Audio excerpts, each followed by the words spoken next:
Yeah, mfethu sasiphinde sabuya mfethu ku-2025 last year sasikanje umuntu wathenga kakhulu amathikisi last year kwi-Mohanga ufuna ukuthi akuphinde futhi lokho mfethu. Igama lalo mfethu lo uMadala uyarapha uhlala eNanda excuse ngokurhyma.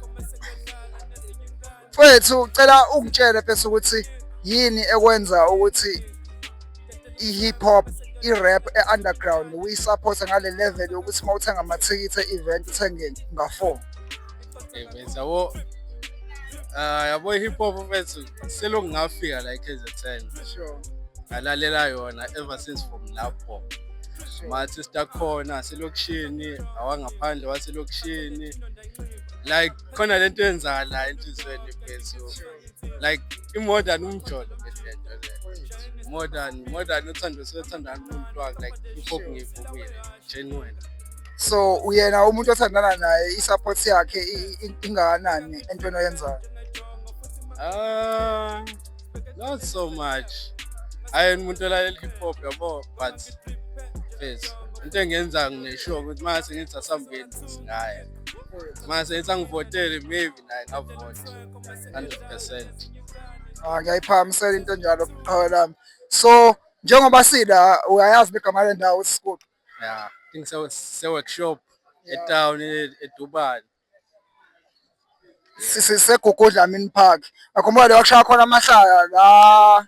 Futhi la bafethu ngathi abangakini. Okay po. Sure.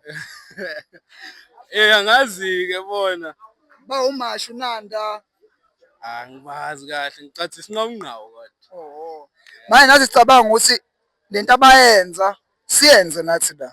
Yabo. Siqala ama-cypher la nama-battery la ama-interview abanje wasesiqalile nje umuntu okuqala.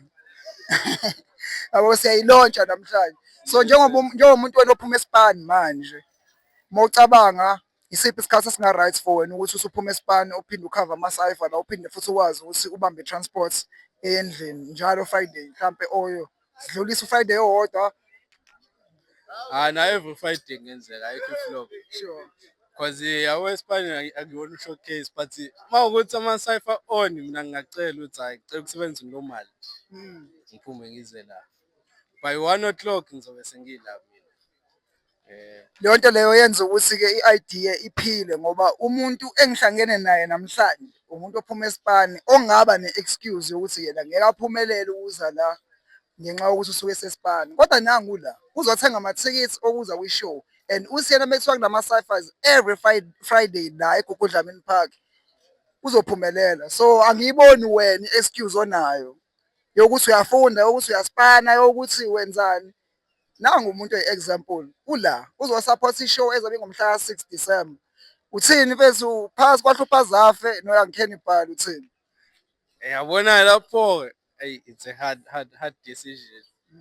Kuzobe kunzima kakhulu that's why yenza ngithenge i-early ngifuna ukuyibona because angeke ngithi sure guarantee sure mhlawumbe 60% engawini uCannibal. Sure. Mhlawumbe 60 engawini uMonster. Ngafethu mina bangenzela. Almost nje ifoni yami i-hip hop yabo bowu2. Yo. Yayibona-ke i-pressure lapho Hlupha Zafe ukuthi shuthi lento esiyenzayo ingaphezulu kokuthi thina sitshela ukuthi omunye uzobhitha omunye. Kumele senze i-show ndoda uyayibonela nawe. Ko-beatmaker. Ko-beatmaker. Skyman uthi lo mfethu anaye uba konje ushenge. Sure. Angimazi ushenge. But yabona kuSabatha noSibukile that would be a tough one also. Nakhona kunzima ukudecide. Nakhona kuzoba nzima. But uSkyman ngimthembile. Ushenge ukuthi angimazi so mhlawumbe mengezwe naye mhlawumbe ngingadecide kahle ukuthi hayi no guarantee sure uyayithatha uSkyman or yena ushenge. So wena njengomuntu osethenga amathikithi futhi ozoregister kuqala ukuthi uzoperforma uzoperforma wedwa noma ukhona abantu ohamba nawo ozoperforma nabo? Mina abantu engizwana nawo kakhulu angizwani nama-artist yabo like angijwayele ukuhlala nama-artist. Sure. But-ke ngoperforma ngedwa ndulaka lodwa. Igcwele King. I can't wait ukuthi ngibone i-performance yakho mfethu and ngifisa ukuthi abantu bakurecognize ngoba mina sengiyawazi amagalelo akho mfethu. Manje ubuthenga amathikithi aba-extra lawo 3 awaba. Lawo 3 awafethu nomuntu othanda i-hip hop yami Ngibiza umamkhulu but usisi omdala yabo othe ukuba isidudla. Sure. Ngakhe umamkhulu. Awabo lawo. Oh, unomamkhulu nomamncane abasupport hip hop. Yeah, but two producer bami about 2. Funa ukuza nawo. That's why every show ngihamba nawo. Last time kwiMohanga mukhumbula safika nabafethu abawu2. Mfowethu. Producer bami labo. Ngiyaphakamisa kakhulu King ngento enjalo.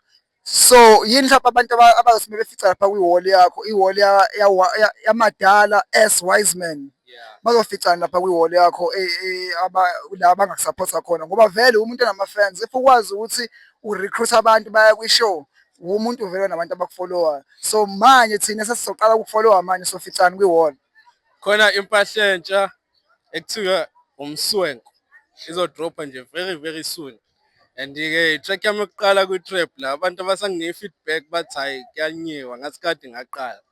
So njengoba le video soyikhipha yiphi ingoma esingayifaka la ngaphansi evele isiphumile yakho ozongisendela yona ku-WhatsApp ngiyifake kule video. Igida. Topest hits. Wonke ama-hits but igida. Personal favorites. Nakumashow mengifika bayayicela. Mfowethu siyabonga kakhulu ngesupport yakho. Ucela isitshela ukuthi utholakala kanjani mase siyivala. Awe umadala S-Wiseman wonke ama-platform. Mase uthi ku-WhatsApp sizongicela ku-Facebook number press. 6 December Red Room eyaziwa njenge-Jamisons. Anga amathekisi yabo. YC live ingoba besiphethe umadala namhlanje okuthenga amathekisi amaningi kunani. Thenga wakho amathekisi. Mawuwedwa 60 rand, mani i-couple nithandana 80 rand. Mawuthi wena ufuna ukukholwa ngokubona susemnyango zokhokha 100 rand.